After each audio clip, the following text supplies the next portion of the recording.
Il faut dire que dès mon plus jeune âge, mes parents m'ont appris à aimer mon pays. Et j'ai vu les misères de la paysannerie, les misères à Pestel ou à Corail, là où j'ai vécu, là où j'ai grandi. J'ai vu des cousins qui mouraient de faim. Moi, et par chance, par hasard, mon père, comme du Valéris, pouvait payer mes frères, m'envoyer là où il voulait, me donner à manger quand je voulais. Mais j'ai pu voir mes cousins, mes parents crever de faim. Alors là, j'ai décidé d'essayer comme je peux changer la situation. Et c'est pour ça que dès 2000, jeune encore en Haïti, j'ai comploté, j'ai conspiré, j'ai renversé un gouvernement,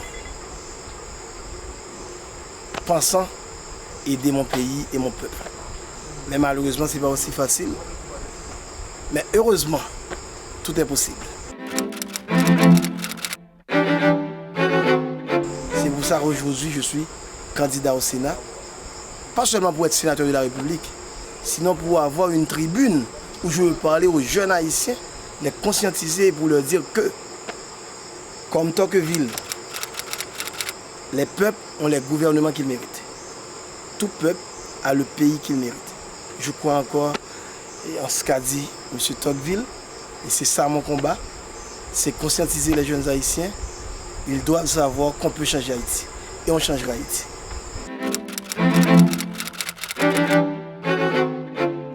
La jeunesse est prête à ce bouleversement radical que je prône. Mais ce bouleversement, le bouleversement que je prône, ce n'est pas quelque chose de violent. Non, non, non, non. C'est un bouleversement dans la mentalité. Il faut que le jeune Haïtien apprenne à aimer Haïti. On doit apprendre à vivre comme Haïtien. On doit cesser d'imiter les Américains. On n'est pas Américain. On n'est pas Européen. On est Haïtien. On est à la fois Africain et Européen. On vivra comme Africain et comme Européen.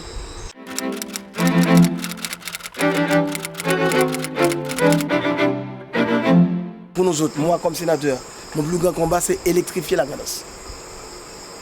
On a besoin d'électricité pour pouvoir être un département plus ou moins développé. Vous vous souvenez qu'au début du XXe siècle, après la révolution bolchevique, Staline a décidé d'électrifier la Russie.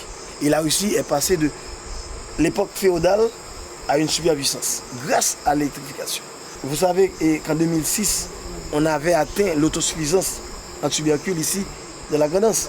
Mais comme on n'a pas d'usine de transformation, il n'y a pas d'électricité, ça se perd. Ouais. Donc je crois, c'est cette aide dont je parle. Je parle de cette aide-là. Nous aider à électrifier la Grand'Anse, nous aider à construire des usines de transformation pour que, au lieu d'importer le riz des États-Unis ou ailleurs, on pourrait transformer ce qu'on a et offrir ça aux enfants à l'école ou en période de cyclone, de catastrophe naturelle.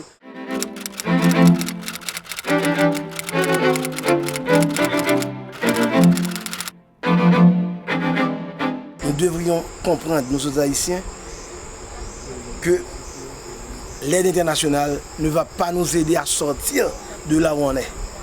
Je n'ai aucun problème avec l'aide. On a besoin de l'aide. Mais une aide de qualité. C'est ça mon combat. Des gens qui puissent dire à l'ONU, je ne sais pas, au PNUD ou aux États-Unis, que oui, ou à la France ou à l'Europe, que oui, en Haïti, on a besoin d'aide. Mais une aide de qualité, une aide qui nous aidera à nous passer de l'aide dans 10 ou 15 ans.